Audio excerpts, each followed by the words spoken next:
¿cómo lo puedo sospechar o cómo lo puedo diagnosticar? Ambas cosas son válidas. ¿Cómo lo sospecho y cómo lo diagnostica? Bueno, en un inicio claramente hay que hacer anamnesis, preguntar datos importantes sobre qué tipo de dolor es, qué duración ha tenido, cuál es la intensidad de ese dolor.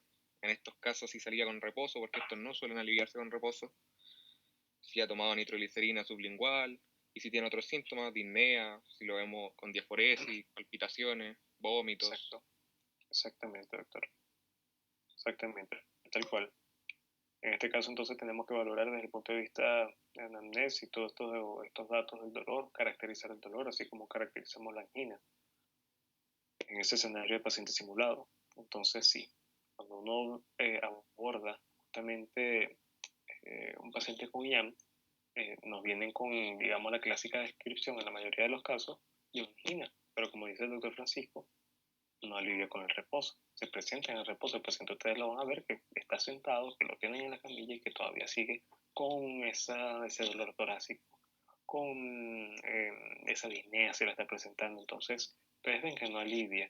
Y ya eso es importante y hay que saber también si es que haya sido tratado, si le han dado nitroglicerina, se lo han dado, porque todos esos datos son importantes.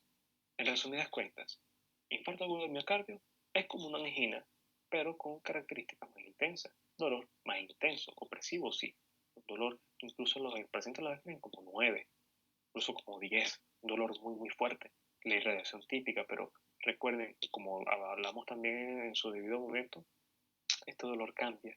Si el paciente es diabético, a lo mejor no presenta dolor, presenta solo disnea. Entonces ustedes preocúpense cuando tengan un paciente diabético en urgencias que consulte por disnea en reposo y que justamente ustedes ven que el paciente está diaporético, que está con ese disnea, incluso le refiere otros síntomas que son malestar abdominal y demás, algo en específico, pero justamente la disnea, recuerden, equivalente a ginoso.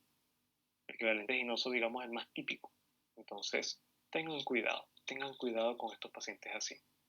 Y bien, como bien dice comentaba el doctor Francisco, tener esa parte de la anamnesis permite entonces que uno tenga una posibilidad de diagnóstico. Les consulto también.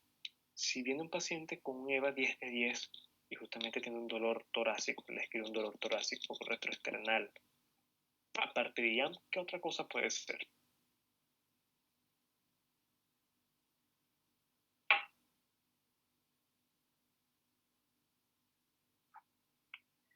Y siempre nos recordaban, sobre todo los compañeros de cursos mayores, que hay que pensar como en 5 dolores torácicos importantes, que son muy parecidos. Por ejemplo, un neumotórax a tensión, perfecto, un síndrome aórtico, ¿cuál más era? Era una disección, bueno, síndrome aórtico, una disección aórtica. Sí. Creo que algo del pericardio, ¿La pericarditis? Una pericarditis.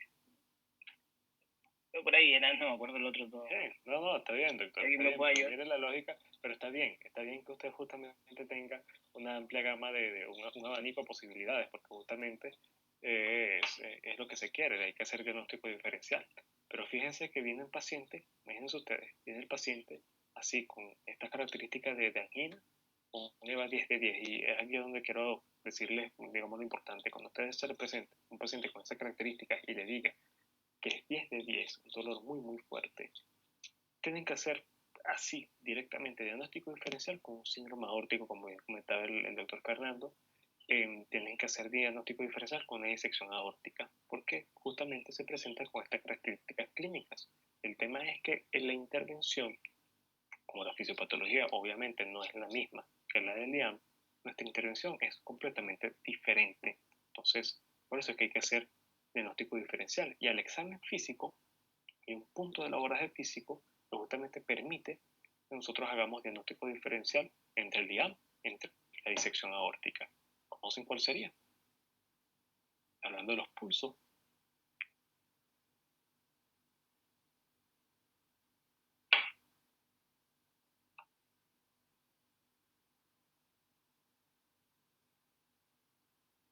Por medio de los pulsos, como pudiésemos si hay una disección aórtica, ¿cómo encontrarían ustedes los pulsos periféricos?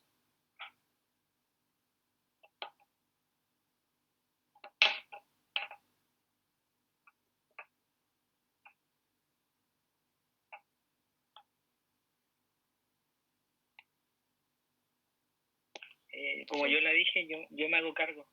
Creo que están muy disminuidos los pulsos periféricos. Así es, están disminuidos, pero lo particularmente aquí interesante de la disección aórtica es que se van a encontrar asimétricos. Entonces, eso es un punto muy importante. Incluso en la literatura a veces no hablan de pulsos periféricos, sino, bueno, no, una diferencia de tensión arterial. Tanto, por ejemplo, lado izquierdo y lado derecho, la tensión arterial está disminuida en un brazo, o sea, es asimétrica. Eso nos habla de que hay una, digamos, una alteración en la distribución justamente de ese flujo sanguíneo, producto de la disección aórtica. En ese sentido, por eso es que, para hacerlo todavía más práctico, si ustedes encuentran un dolor torácico de esta intensidad y unos pulsos, ejemplo, en extremidades superiores, que sean asimétricos, sospechen de una disección aórtica. Si encuentran los pulsos normales, bueno, quédense entonces vayan todavía con ese diagnóstico de infarto agudo de miocardio. Pero es un detalle muy, muy importante que se tiene que evaluar en el examen físico de esta patología para hacer diagnóstico diferencial, porque muchas veces se confunden, entonces tenemos que tener en cuenta ese punto. Y es simplemente palpar pulso, ya con eso ustedes van avanzando. Ahora bien, entrando todavía más en materia, como decía el doctor Francisco, ya, estamos en urgencias, se nos presenta el paciente, le hacemos estas consultas. No, características del dolor que nos dice el paciente justamente compaginan con IAM. Ya, este paciente sospecho un infarto agudo de miocardio. Y el paciente todavía lo tengo en esa silla de ruedas. Me lo trajeron y hablé con él. ¿Qué hago con este paciente? ¿Qué harían ustedes en primer lugar? Lo tengo en la silla de ruedas, tengo la camilla disponible, ya, vamos a ocultarlo, señor. Lo acostamos, lo colocamos en decúbito. ¿Qué hacemos con este paciente? ¿Le tomamos un electro? Le tomamos un electro, así es. Sí, doctora, y entonces pensamos, tenemos que corroborar este diagnóstico. No podemos quedarnos nada más con la clínica. Tenemos que corroborarlo. Entonces, fíjense, la doctora Sigrid, creo que fue quien comentó, en este momento dio el teléfono. Entonces, estaba esperando mi llamada, no me han molestado todavía. Pero lo cierto es que la doctora comenta, hay que hacer el electrocardiograma. Entonces, tenemos al paciente, lo acostamos en la camilla y entonces solicito, la enfermera, por favor, vamos a realizarle un electrocardiograma a este paciente, vayan preparando el electrocardiograma. Y ella lo están buscando en este momento, doctora. ¿Qué otra cosa haríamos en este paciente? ¿Monitorizar los signos vitales? Exactamente, doctor. Importantísimo, importantísimo. Mientras están buscando el electrocardiograma, vamos a monitorizar a este paciente. Necesito conocer los signos vitales. Necesito conocer la saturación de oxígeno. Dependiendo de, también pudiésemos colocar una sonda Foley para ver diuresis. Pero lo cierto es, todos esos datos que necesito, digamos, medir, monitorizar, solicitarlos al tiro. Irlos solicitando para tener todos esos datos a la mano, porque justamente con esos datos es que entonces yo voy a ir decidiendo lo demás. Entonces, monitorización, ya pedimos el electrocardiograma. ¿Qué otra orden, qué otra cosa debería solicitar? Mientras tanto, aún no tengo nada. Todavía puedo dar otras órdenes para ahorrar tiempo.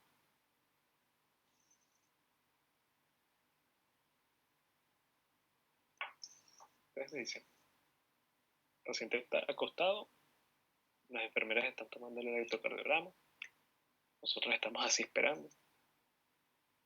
Está la monitorización ya corriendo también, están colocando todo para que veamos los signos del paciente. ¿Qué otra cosa? ¿Podríamos pedir enzimas cardíacas para después confirmar un diagnóstico? Está muy bien, doctora. Doctora Valentina. Sí, tenemos que solicitar pruebas sanguíneas y para eso, doctora, hay un paso previo que es muy importante también de solicitar, que es justamente cateterizar la vía periférica, canalizar una vía periférica. Entonces, cuando ustedes tengan un paciente así, vayan solicitando la vía periférica. Yo siempre recomiendo que sean dos. O sea, siempre canalicen dos vías periféricas porque uno no sabe cómo está el paciente hemodinámicamente después y es importante tener esas dos vías permeables. Así que yo les recomiendo eso, dos vías periféricas, dos vías venosas anticubitales y justamente tenerlas ahí preparadas. Mientras tanto, justamente eso, ¿qué sucede? También la lógica de digamos, permeabilizar estas vías. Por un lado, nuestro tratamiento va a ser endovenoso. El paciente que está, nosotros sospechamos de una patología que es severa. Entonces, indistintamente de, como bien decía la doctora Valentina, hay que solicitar estudios de sangre. Para eso hay que permeabilizar una vía. Ya nada más eso hace que nosotros, monitorizando al paciente, bueno, aparte de la monitorización, del electro y demás, permeabilice, por favor, cateterice una vía periférica, por favor, coloque una vía intravenosa en este paciente. Entonces, esa es otra orden que hay que dar, esa es otra instrucción, otro abordaje que tenemos que tener con el paciente y justamente con eso establecemos el abordaje inicial. Fíjense, todavía yo no tengo resultados, todavía no tengo pruebas, todavía no sé cómo están los signos vitales del paciente, pero ya están colocándole una vía venosa y ya están cateterizando pues, la vía venosa. Ya el paciente lo están monitorizando, ya están buscando el electro y ya entonces ya es avisado. En esa vía venosa, por favor, extraigan una muestra de sangre que hay que solicitar varios estudios. Marcadores, biomarcadores cardíacos, como por ejemplo comentaba la doctora Valentina. Entonces, ven, no tengo absolutamente nada, pero ya di las órdenes para organizar el equipo de trabajo, para organizar el abordaje. Y eso es muy importante tener en cuenta en estos pacientes. Entonces, eso. Pero hay un punto más que deberíamos aplicar en este paciente que viene o que sospechamos de un IAM. Justamente de abordaje inicial, que siempre se tiene que cumplir. Por lo menos, ¿Oxigenoterapia? Oxigenoterapia, doctora. Oxigenoterapia. Entonces, en este paciente debemos aplicar siempre oxigenoterapia. Recordemos que si es IAM, estamos hablando de una injuria isquémica. Si es una injuria isquémica, si es por una obstrucción justamente coronaria, entonces imagínense, hay un poco flujo sanguíneo. Y si hay un poco flujo sanguíneo, entonces tendremos que garantizar que esa cantidad de sangre que está llegando esté correctamente oxigenada, teniendo en cuenta que muchas veces cuando hay infarto agudo de miocardio, también hay patologías pulmonares asociadas, también puede ser que el paciente se presente con alguna comorbilidad, es decir, nosotros tenemos que garantizar que haya una buena concentración de oxígeno, una buena presión parcial en el fondo. Así que oxigenoterapia, en primera instancia, sí, hay que administrarla y dependiendo de lo que entonces los valores que nosotros vayamos viendo en esa monitorización, vamos cambiando, le agregamos más, colocamos menos, pero la oxigenoterapia siempre teniendo en cuenta en el abordaje de estos pacientes.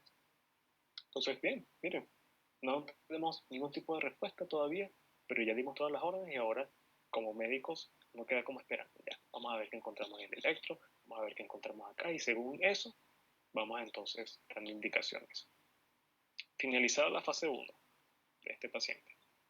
Pero ahora vayamos al final de este caso de IAM. Si yo les digo que resulta ser que corroboramos que es un supradesnivel, ¿cuál sería el tratamiento óptimo de este paciente desde el punto de vista de intervención médica? ¿Qué fármacos debería dar? ¿Cómo debería tratarlo? ¿Qué me pueden decir acerca de eso?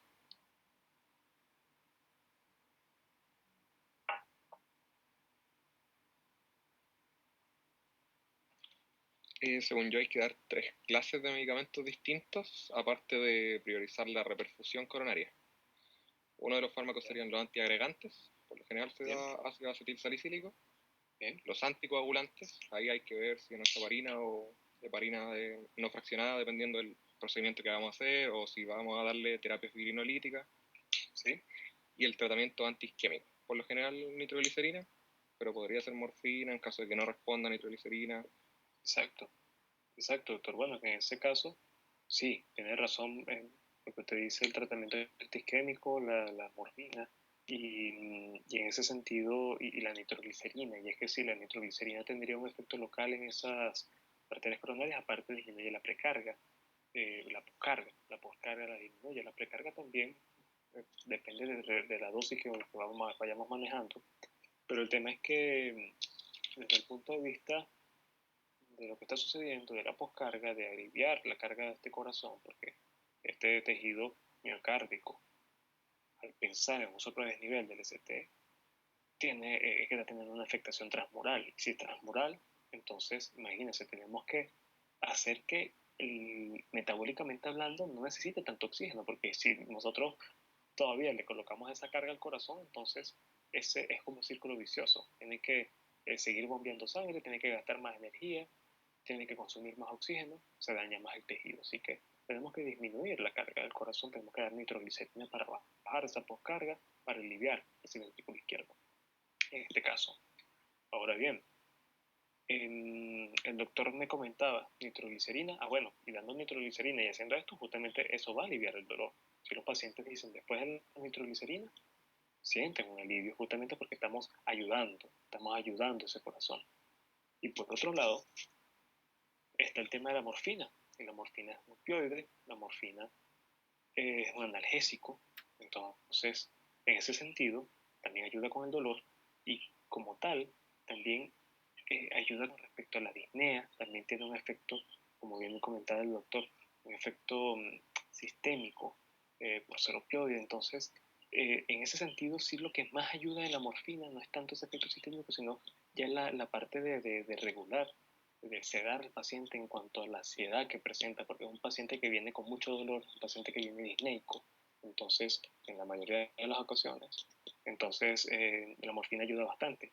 Ahora, a pesar de que sigue usándose en primera línea, ya algunos estudios están como que sugiriendo cambiarla, está por fenitoína porque se asocia más a mortalidad, más ingresos a UCI, entonces tienen como, se ha demostrado que la morfina como que no ha ayudado mucho en ese sentido, pero es algo que todavía está en proceso.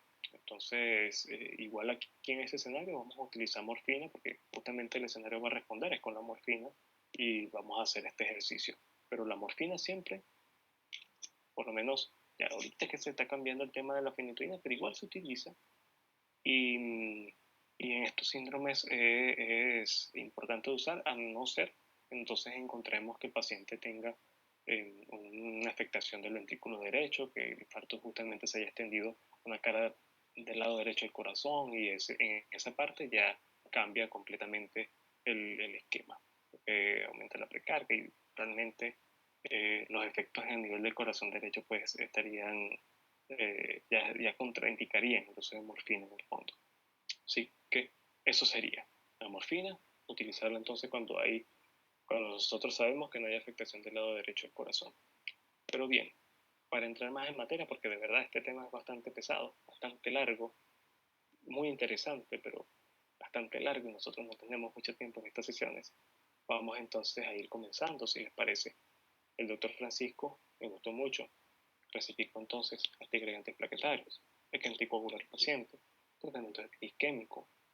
Me gustó mucho, comentó que depende lo que nosotros vamos a hacer, es justamente el final de este caso, si vamos a dar un tratamiento con fibrinolíticos o con trombolíticos, o si en su defecto haríamos otra cosa, otro procedimiento. Y ahora yo les quiero consultar, ¿fibrinólisis o angioplastía? ¿Cuál de las dos prefieren? ¿Cuál de las dos es más efectiva? ¿Cuál es mejor?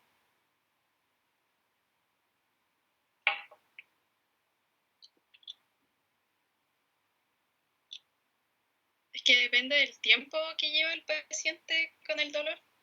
Así es. Por ejemplo, si ya había como el tiempo de puerta balón que tenían 90 minutos para realizarle la angioplastía y si no, en las otras primeras 6 horas era útil la trombolisis o fibrinólisis.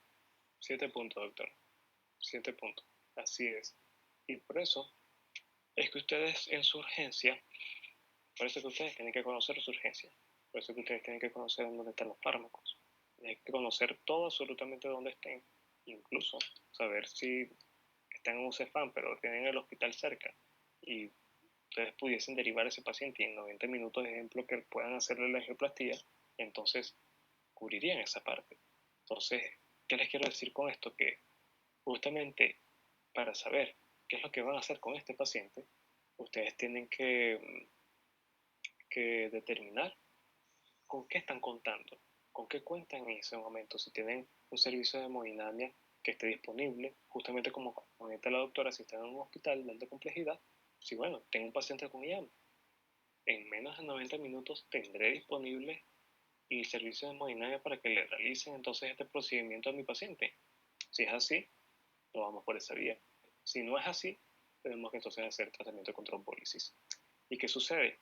Que si ustedes comparan las dos, la angioplastía y la trombólisis, la angioplastía es mucho mejor. La angioplastía tiene una menor mortalidad, una menor cantidad de complicaciones, y por eso es que se prefiere, en todos los casos, se prefiere. Lo único que está aquí en duda es, dispongo del tiempo, dispongo de esa opción. Incluso hay pacientes que ustedes, por ejemplo, tienen un CEFAM, no pudieron hacer la angioplastía, dan tratamiento con fibrinolíticos, y el tema es que haciendo incluso este tratamiento, este paciente después tiene que ser derivado. Y muy probablemente ese paciente igual va a terminar haciendo una angioplastía, incluso dando ese tratamiento fibrinolítico o trombolítico. Porque justamente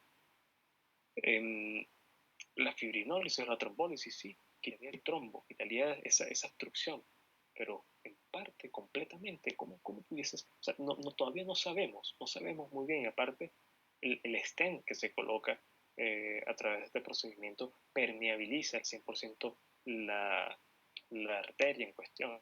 Entonces, en ese sentido, siempre es como que ese es el mejor tratamiento que a largo plazo da también un mejor pronóstico a los pacientes. En resumidas cuentas, saber que ustedes cuentan con una intervención coronaria percutánea para saber entonces si el paciente lo canaliza en esa vía o no. ¿Por qué? Porque dependiendo de eso, es que ustedes también el tratamiento que le van a dar con esos antiagregantes plaquetarios, con la anticoagulación y demás, también varía dependiendo de lo que ustedes vayan a hacer. Entonces, bueno, doctora, muy bueno eso que comentaba, porque incluso hasta el tiempo de las 6 horas, eso es otro tema a considerar. Recordar, la trombólisis va disminuyendo su efectividad conforme avanzando el tiempo. Así que también eso es como una carrera en contrarreloj. Y por eso es que ustedes tienen que estar muy bien ubicados respecto a qué es lo que tienen y qué no. Y también valorar, ya por último, la factibilidad de hacer un tratamiento fibrinolítico en el paciente, porque también hay contraindicaciones absolutas relativas. Entonces, tenemos que ver si el paciente justamente entra en estos grupos.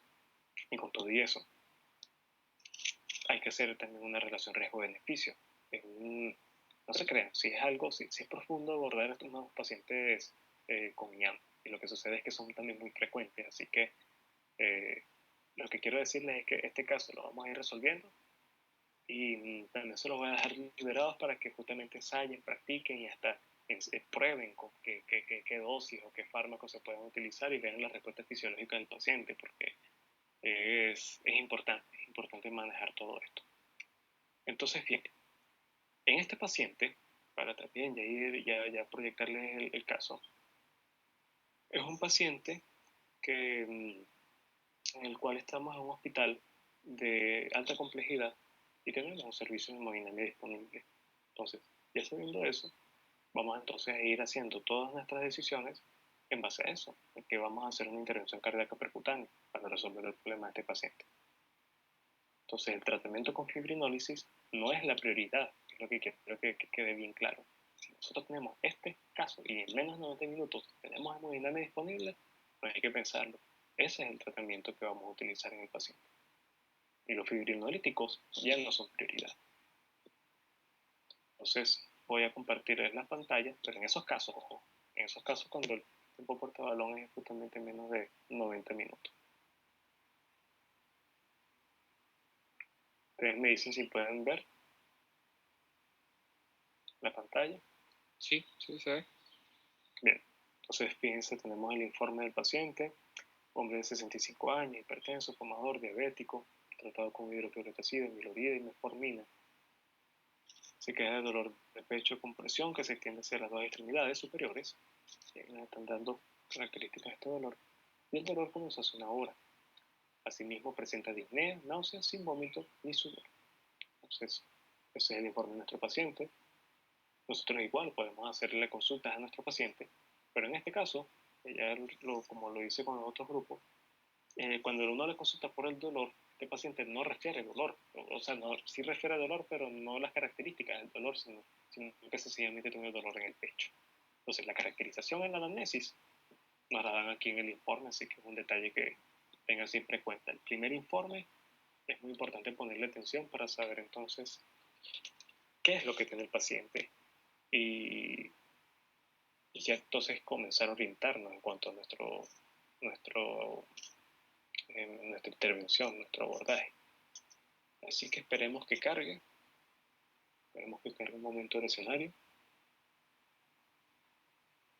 y veamos entonces cómo vamos a aplicar todo esto que hablamos ahora.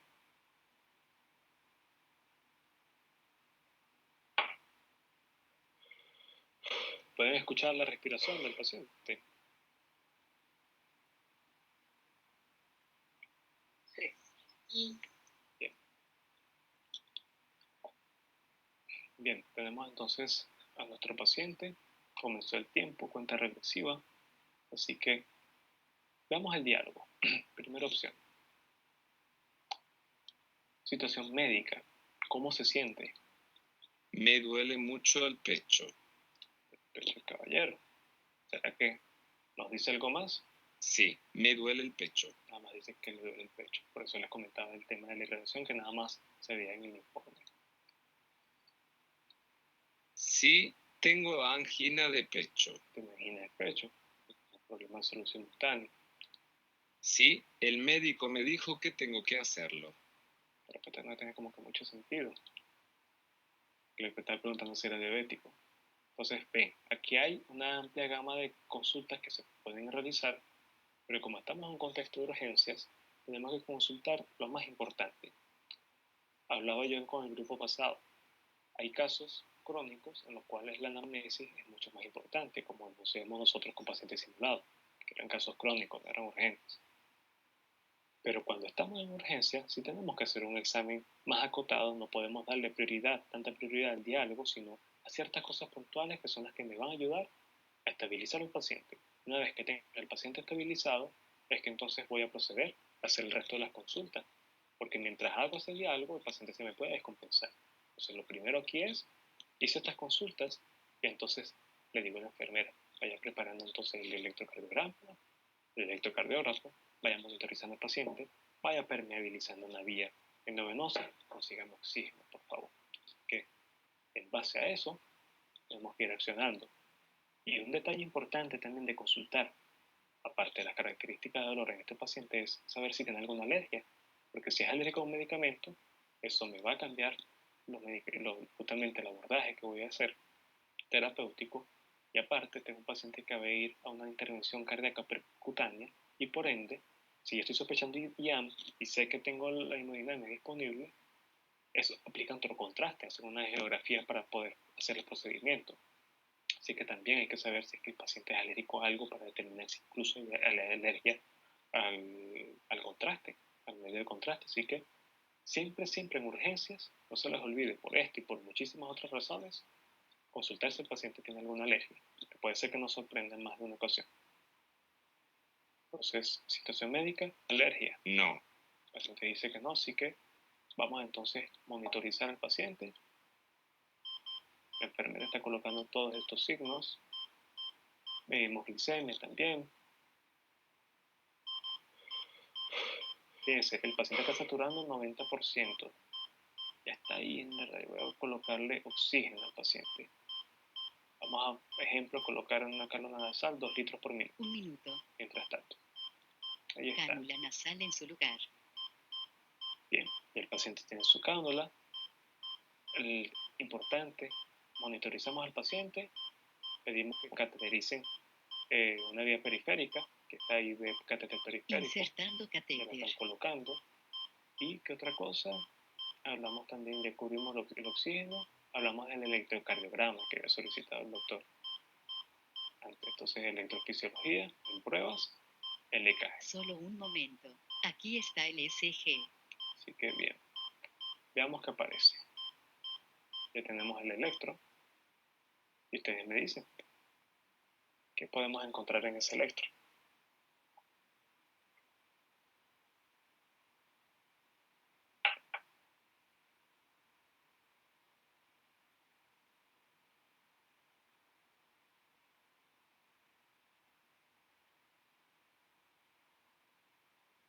Estoy tratando de aumentarlo, porque no me colabora mucho.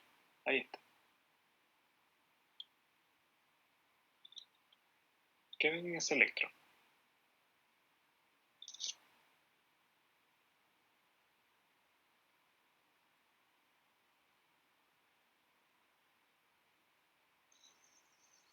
Un supradesnivel de ST en B2 y B3.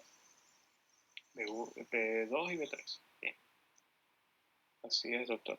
En ese sentido, ¿podemos decir entonces que es un IAM con supradesnivel del ST? O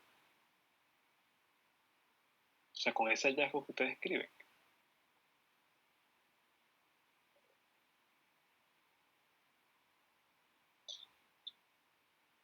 Más o menos qué parámetro o cómo se realiza el diagnóstico de un supradesnivel del ST desde el punto de vista electrocardiográfico. La idea es que el supradesnivel sea en mínimo 2 derivaciones contiguas. Así es.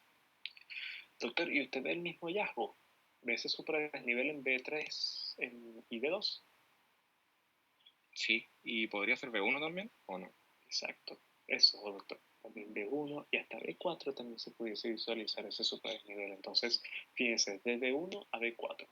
Y en ese sentido, si tenemos que ubicarnos anatómicamente, ¿cuál sería la cara afectada?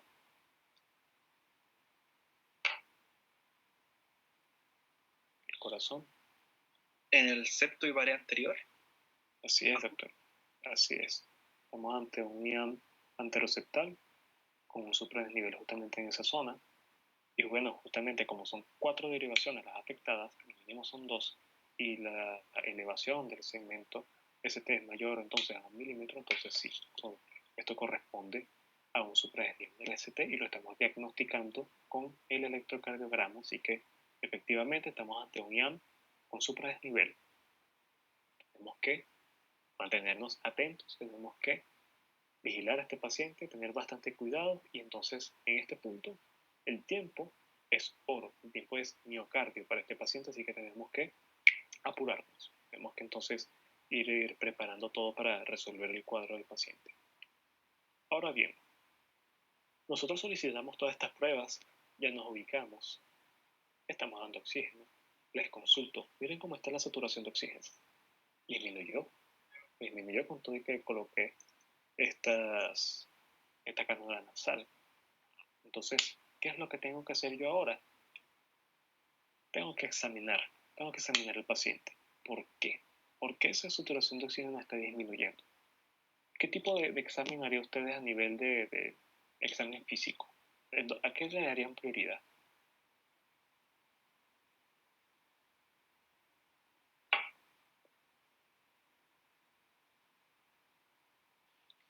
Puede ser la auscultación. Exactamente. Hay que realizar una auscultación pulmonar, hay que evaluar también el corazón, hay que ver el tema de los pulsos. ¿Cómo dice, doctor? Puede ser un TEP que no responda a oxígeno. Claro, entonces en ese sentido hay que evaluar al paciente, a ver qué hallazgo podemos encontrar a nivel pulmonar. Entonces, vamos a ver qué parece. Ahí, por cierto, ustedes con estos estudios pueden solicitar un informe. En esta parte, aquí aparece corriente eléctrica de B1 a B4. Siempre que ustedes ven un estudio de imagen, una radiografía, un TAC, una ecografía o un ecocardiograma, les aparece el informe, les aparece la prueba, para que lo tengan en cuenta. Bien, vayamos entonces a hacer examen físico. Saturación de oxígeno disminuida, siempre evaluar vías respiratorias. no vemos nada aquí importante. Patológico, seguimos. Tenemos que ir rápido porque esa saturación está disminuyendo. Es más, bueno, vamos a primero hacer esta parte, auscultación pulmonar.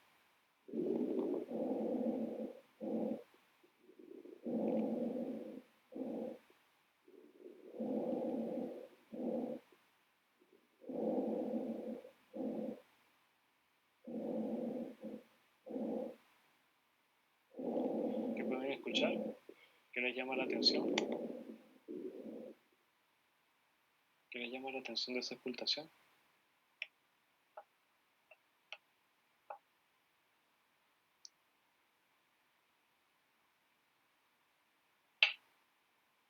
¿Como frote o no? ¿Pleural? A ver.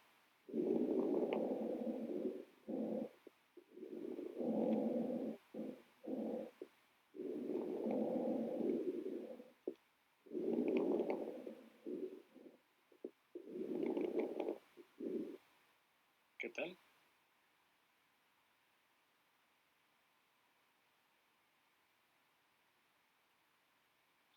Pueden ser frémitos, quizás. Esto comienza el doctor. Si es un ruido como muy fuerte, sin embargo, son crepitantes. Si ustedes escuchan bien, van a escuchar ese sonido característico de los crepitantes, y justamente esto es algo muy, muy comúnmente asociado al IAM, porque justamente cuando hay una afectación del ventrículo izquierdo, cuando este se vuelve insuficiente, cuando justamente se va acumulando la sangre y por ende se acumula también en el pulmón, comienzan a haber estertores porque el pulmón comienza a hematizarse. En ese sentido, uno escucha primero los crepitantes y tenemos entonces que tener en cuenta que este es un paciente que está desarrollando un edema pulmonar agudo. Cuando ustedes encuentran estertores en un paciente, eso va haciendo que nos habla de la gravedad del cuadro, del grado de afectación cardíaca. Obviamente, si encontramos ya crepitantes y encontramos otros hallazgos cardiovasculares, eso, si vamos sumando hallazgos, vamos ascendiendo la escala de Killick. Y la escala de Killick nos habla de la mortalidad de los pacientes a los 30 días después de presentar un infarto agudo de miocardio. Entonces, por eso es que es muy importante examinar físicamente al paciente, a pesar de nosotros tener ya el diagnóstico, porque ya lo tenemos. Pero justamente, dependiendo de nuestros hallazgos, también determinamos ciertas conductas que vamos a tener con este paciente. Veamos cómo está el corazón.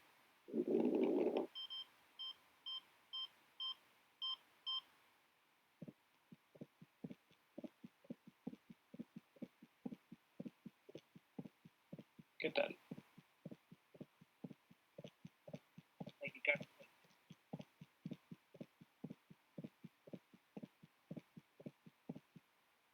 ¿Qué tal? ¿Qué les parece ese ritmo?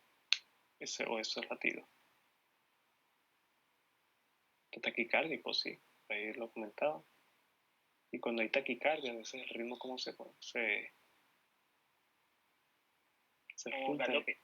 Como galope, así es. Entonces, el galope, cuando ustedes vean la escala de Killick, van a encontrar galope, van a encontrar estertores, y eso justamente va haciendo que asciendan en esa escala. Y que este paciente es un paciente que está presentando ya un edema pulmonar agudo, está evolucionando incluso justamente por ese edema pulmonar, está presentando ya signos, está evolucionando en insuficiencia respiratoria. Así que eso lo tengo que tratar. Y ahora les consulto, ¿cómo tratan ustedes un edema pulmonar agudo? ¿Con qué medicamentos? Esta complicación es muy frecuente, un edema pulmonar agudo cardiógeno o cardiogénico.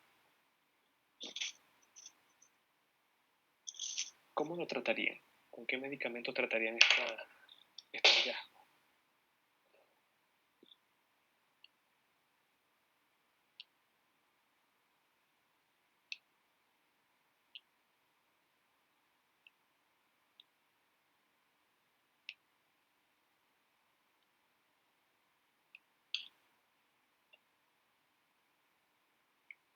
¿Con diurético? ¿Puede ser? Así es, doctor. Diuréticos. ¿Y cuál le gustaría usar a usted? ¿Qué tipo de diurético? Furosemida. Así es, furosemida, doctor. furosemida. En estos casos la furosemida tiene un efecto rápido, entonces se utiliza un efecto que sí es un diurético de asa, sí, el efecto diurético es potente, pero realmente el efecto diurético viene como a mediano plazo. A corto plazo produce una vasodilatación que justamente es la que ayuda. Y en estos casos, de verdad, por esas dos razones, la furosemida se utiliza muchísimo. Así que sí, furosemida, tenemos pulmonar agudo, se utiliza. Bueno, y aparte el paciente piensa esas cifras tensionales, que una tensión sistólica, bueno, ambas están elevadas, pero la sistólica un poquito más. Si pudiésemos justamente administrar un diurético, porque sabemos que va a tener también un efecto en la tensión, y va a ser progresiva, va a ser corta, que en esto, pero bajarla poquito a poco, y no de forma drástica, no de forma brusca, porque eso es contraproducente. Entonces, y más en casos de isquemia, que hay que garantizar un buen flujo, así que tenemos que tener bastante cuidado. Así que sí, coincido con el doctor. Me preocupa esas cifras, esa saturometría. Voy a aumentar la cantidad de oxígeno, voy a colocarle una mascarilla de alto flujo y voy entonces a aplicar los medicamentos que me comenta el doctor Fernando, la furosemida. Pero antes de llegar allí, la furosemida, ¿y qué otra cosa pudiese dar para el edema pulmonar agudo? ¿Qué otro medicamento deberíamos dar? ¿Nitroglicerina? Pues. Así es, doctor. Sí, nitroglicerina también se da justamente por esa... Porque imagínense, si el edema pulmonar es cardiogénico, si es el corazón que es insuficiente y el corazón debe bombear más sangre para que no se me acumule esta en el pulmón, hablando del ventrículo izquierdo, dando nitroglicerina eso se va a aliviar. Entonces, aliviamos esa poscarga, el corazón vence esa resistencia más fácilmente y todo ese líquido comienza entonces a fluir. Entonces, por un lado, la furosemida quita líquido, por otro lado, la nitroglicerina disminuye la resistencia para que este líquido fluya. Así que con esos dos tratamientos vamos a abordar esta primera etapa o conforman el abordaje inicial de un paciente con edema agudo del pulmón. También está el tema de CPAP y demás, pero ya eso es otro tema que me ve más que todo en insuficiencia cardíaca. Pero aquí vamos a tratarlo desde ese punto de vista farmacológico.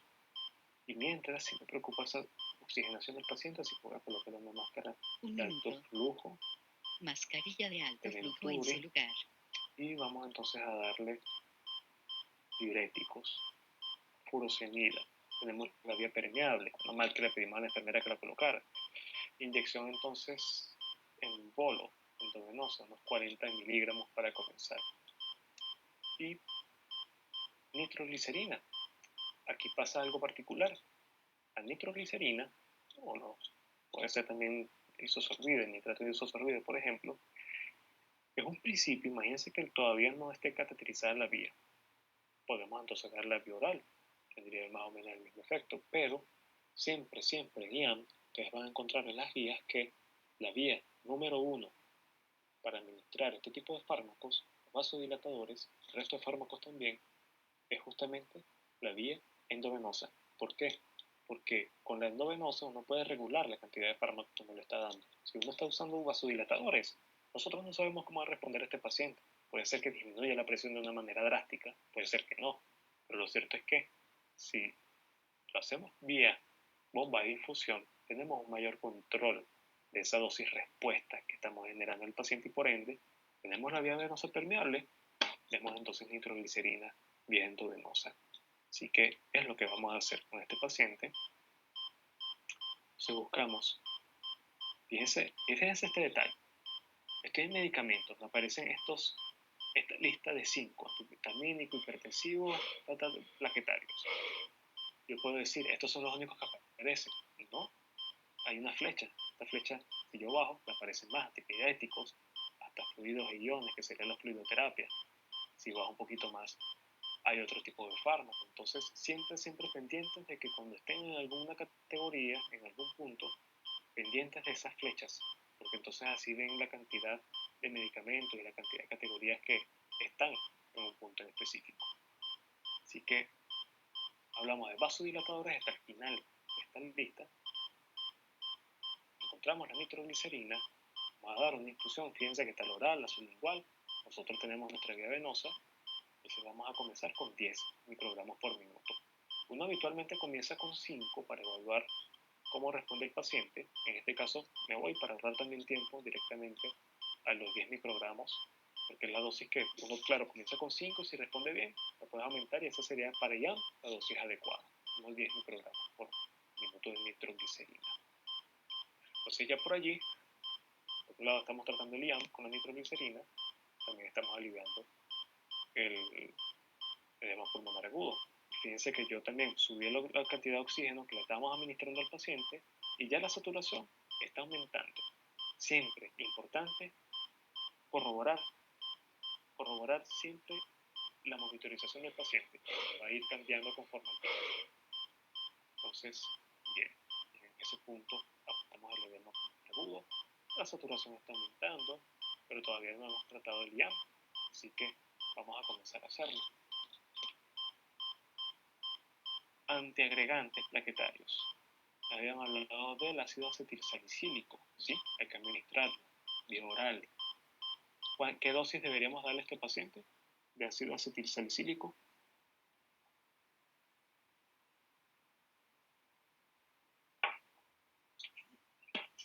¿500 miligramos? 500 miligramos, sí. Muchas veces se describen en distintos sitios 500 miligramos, sin embargo hay otros que describen nada más 300. Y en la última actualización hablaban de una dosis máxima de 325 miligramos, así que podemos dar en este caso 300 para que vean que igual funcionaría, unos 300 miligramos de ácido acetilsalicílico. ¿Y de clopidogrel cuánto daría para finalizar el tema de los antiagregantes? 300 igual. 300, y es allí donde también hay una diferencia. Depende de la edad del paciente, que si el paciente es mayor a 75, aparte de otras comorbilidades, uno tiene que dar una dosis menor, incluso 75 miligramos. Pero, como este paciente, nosotros tenemos que saber si vamos a derivarlo a hemodinamia o no, entonces eso es determinante para saber qué dosis le vamos a dar de clopidogrel. Si este paciente lo acepta en hemodinamia, ese tiempo portabalón es menos de 90 minutos, la dosis es de 600 miligramos de clopidogrel. Si este paciente vamos a entonces administrarle un tratamiento fibrinolítico, la dosis entonces la dejamos a la mitad, 300 miligramos. Pero fíjense lo importante de saber hacia dónde va el caso, para entonces determinar esas decisiones. En ese caso voy a hacer un llamado al laboratorio de cateterismo, a ver si está disponible, antes de dar esa dosis. Se llamó al especialista. Mientras tanto, reviso el monitor de signos vitales, miren, disminuyó las pulsaciones por minuto, hizo efecto esa nitroglicerina, hizo efecto esa furosemida, la saturación de oxígeno está en 92, bien, y la tensión arterial ha disminuido un poco, entonces bien, vamos bien en ese sentido. Y laboratorio de cateterismo activado, dice que entonces sí, están disponibles, perfecto, entonces voy a dar mi dosis de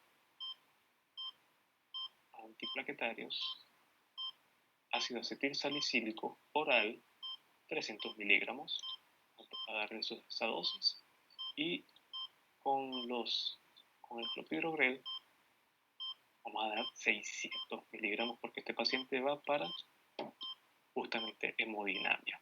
Entonces, antiagregantes plaquetarios, listos. Va subiendo esa presión de oxígeno, esa saturación, así que fenomenal. Bien, el doctor Francisco había comentado antiagregantes, anticoagulantes también había dicho el doctor, que busquemos los anticoagulantes. Hay muchos. La Vigatran, la enoxaparina, la heparina, que en este caso no especifican que sea de bajo peso molecular. Debería ser como bajo peso molecular. Lo cierto es que, como dimos una dosis tan grande de clopidogrel, cuando ustedes van a los lineamientos que recomiendan actualmente, se utiliza, les gusta mucho todavía la heparina de bajo peso molecular, pero aparte hay otro medicamento que se los quiero presentar, que justamente lo han asociado, han tenido una buena asociación, es como que el segundo que también recomiendan cuando no da clopidogrel. Cuando no da clopidogrel, es como que han visto que hay una relación bastante efectiva con respecto a estos dos fármacos. Entonces, ese medicamento es justamente la bivalirudina.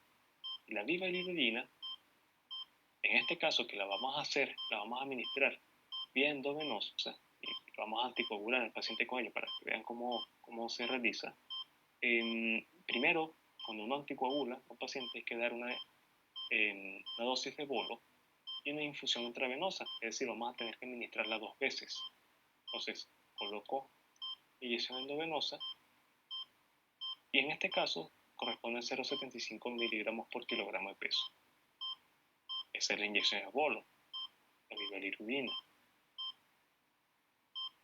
Pero todavía este paciente tiene que ir a terapia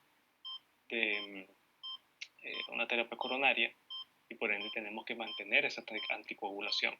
Por ende, tenemos que entonces administrar la terapia de infusión que correspondería a 1,75 miligramos por kilogramo hora. Entonces, ya aquí nuestro paciente está anticoagulado. Algo que no hicimos, pues justamente solicitar, que ustedes me dijeron, pero no lo hice, pues solicitar los biomarcadores cardíacos. Solicitar las pruebas de coagulación. Se han solicitado al laboratorio unas pruebas de coagulación. También estas eran factibles de evaluar. Y este paciente no le hemos dado todavía una terapia analgésica. Nos falta morfina. Debe estar todavía quejándose este paciente si le preguntamos. Vamos a ver si he mejorado. Estoy mejor ahora. Ah, miren. Ahora no siento dolor. No siente dolor nuestro paciente por la nitroglicerina. Bien. Bueno, entonces fíjense, no fue necesaria la morfina en este caso. Sin embargo, igual se le debería dar a este paciente.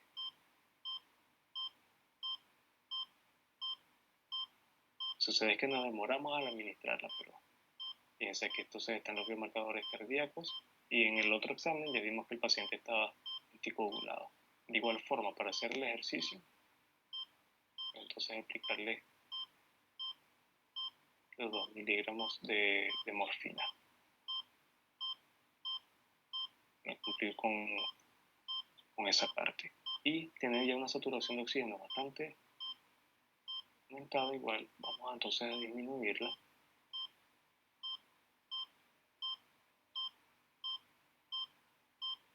Un minuto. Colocarle una cánula nasal, cambiarla. Cánula nasal en su lugar. Y pues vamos a llamar al laboratorio de hemodinamia. Tenemos a este paciente anticoagulado, tenemos al paciente ya más estable. Entonces, el laboratorio de cateterismo está realizando una intervención. Mandamos a este paciente al laboratorio para hemodinamia como tal, para que realicen la intervención.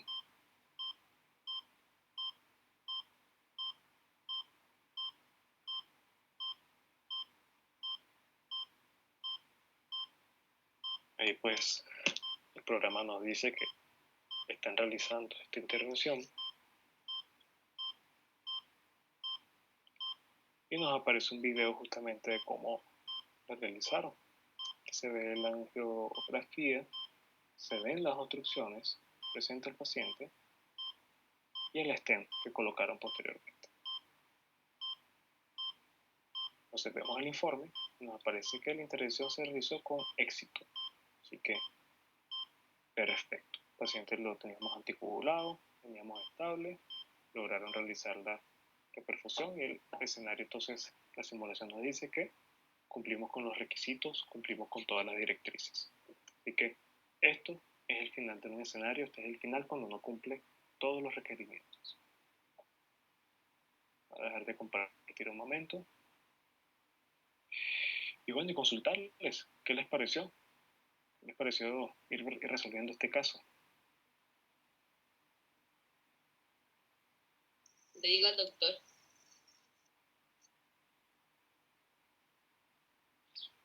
A mí me pareció súper interesante, súper divertido.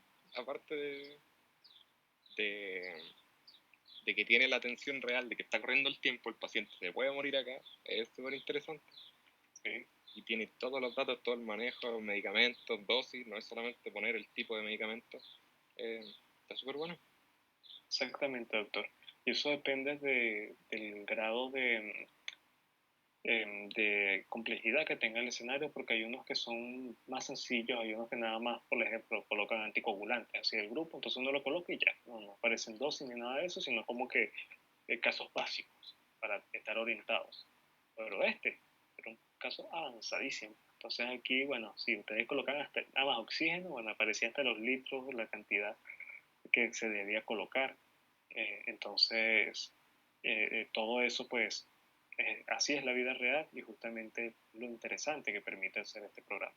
Y todo con un tiempo de respuesta fisiológica adecuado y un paciente que está deteriorándose conforme avanza el tiempo. Así que, muy, muy bueno. Particularmente me gusta mucho esta explicación. Voy a volver a compartir pantallas para mostrarles unos detalles. Okay. La idea es que yo les bloquee también los escenarios y ustedes tengan ese aprendizaje autónomo, que ustedes vean cómo, digamos, realizan estos escenarios en su casa, con su tiempo y demás, para justamente aprovechar esta ventaja tan grande que da el programa.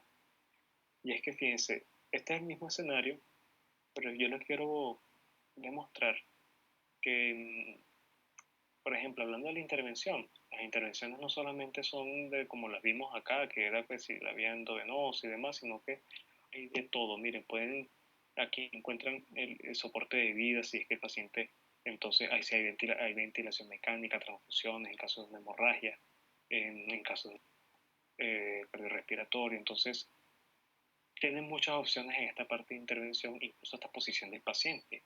Fíjense, pueden colocar, si fuese una insuficiencia cardíaca, coloquemos al paciente en posición de Fowler o sin Fowler. Es un paciente que tiene hipotensión, entonces, bueno, colocarlo entonces en posición de Trendelenburg o colocarlo en el cúbito lateral izquierdo, colocar almohadas detrás del paciente. Es decir, hay distintas opciones y aquí estas son intervenciones del tipo terapéuticas, pero hay otras posiciones que les van a permitir a ustedes inspeccionar al paciente. Esas no aparecen en intervención, aparecen en la porción inferior izquierda de la pantalla, que es esta. Poses, que aquí nada más nos aparece porque el paciente no está en condiciones para sentarse, por ejemplo, pero si fuese un caso de neumonía y yo quiero ocultar tórax posterior, yo siento al paciente, yo cambio la pose de decúbito, lo coloco entonces en posición sentada, y entonces coloco la pose que justamente hace que se visualice la espalda y yo entonces ahí oculto tórax posterior y hago todo el examen de tórax posterior, por ejemplo. Eso en poses. Ahora yo quiero, qué sé yo, evaluar el reflejo pupilar. Entonces voy a vistas, porción cefálica, sé que me hace ese acercamiento, examen físico, entonces voy miren, escala de Cosma de Glasgow para aprovechar que aparece, se la dan por escrito, ciertos datos que son escritos.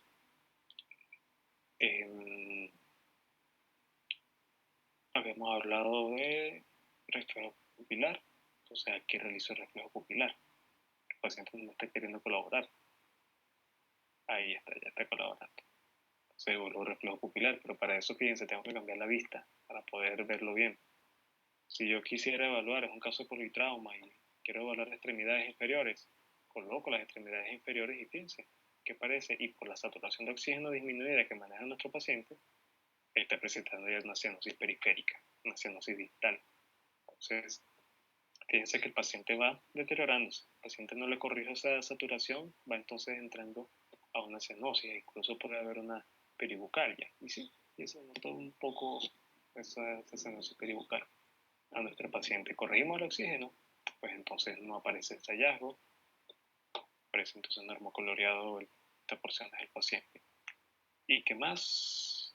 Bueno, en este caso no les hablé, bueno, no me acuerdo si habíamos realizado la palpación de pulso que habíamos hablado, pero fíjense que aquí aparece.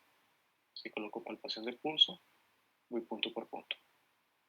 Aquí nos aparece amplitud fuerte, ritmo regular, amplitud fuerte, ritmo regular. Entonces ya aquí hacemos diagnóstico diferencial con la disección aórtica. Si quiero, no sé, caso de politrauma, y yo quiero evaluar el tórax, hacer percusión en el tórax, fíjense, pongo la opción y voy evaluando. Entonces, por lo menos este es un sonido más mate. justamente estar ubicado en relación al corazón. Pero hablando ya de la sonoridad pulmonar, entonces ya es otro tipo de ruido. Pero decirles que eso también lo pueden hacer. Y eso era lo que quería comentarles con este programa. Yo les voy a liberar este caso para que lo puedan realizar, para que lo puedan repetir y para que puedan entonces interaccionar, que en el fondo es lo que quiero. Que vayan conociéndolo más y que justamente se ubiquen y se adapten al programa para que le saquen el mayor provecho. No sé si tengan algún comentario, una duda a lo mejor. Doctor, ¿cómo va a ser la evaluación de esto? ¿Cómo nos van a poner nota a nosotros? Pues aquí está la nota por lo menos de medicina interna, bueno, realmente del resto de las asignaturas. Se quiere hacer desde el punto de vista, se quiere hacer como tomar en cuenta la asistencia, va a haber una ponderación, va a haber también, queremos darle aprendizaje autónomo con respecto, o sea, asignarles yo por un caso y que ustedes revisen el caso una N cantidad de veces, ese reporte me llega a mí al nivel de la plataforma, del Body Interact, entonces tener en cuenta como esos porcentajes, pero la evaluación como tal, queremos realizar un ECOE en el cual podemos combinar tanto pacientes simulados como también el uso de esta plataforma. Entonces, en ese sentido, en esta plataforma nosotros igual tenemos que hacer una pauta de cotejo y esa pauta de cotejo se les va a transmitir a ustedes.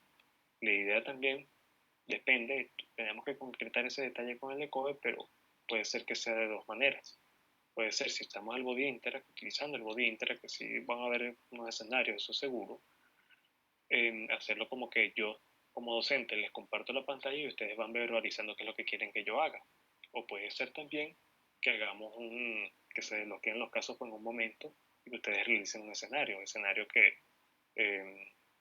también tenemos que escoger, que tenemos que prepararlo ustedes para que sepan qué es lo que se va a enfrentar, un escenario que se parezca a esto que hemos realizado. Entonces, en ese sentido, esa sería como la lógica de la evaluación que vamos a aplicar. Pero lo que le quiero decir es que sí, digamos, la parte de evaluación fuerte sería el ECOE. El ECOE es cuando entonces ustedes van a estar solos en un escenario y justamente siendo evaluados. Eso. Ah, ya, muchas gracias. Gracias a usted, doctora Carla.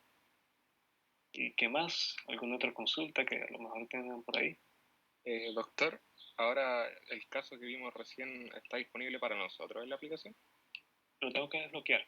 Y lo que sucede es que eso es un trabajo que tengo que hacer en el sentido de seleccionarlos a ustedes, crear el grupo de medicina interna, desbloquearles entonces el caso. Entonces, en ese sentido tengo que hacerlo y le comunico entonces al delegado, al doctor Fernando, cuando lo tenga listo para entonces que tengan desbloqueado este caso.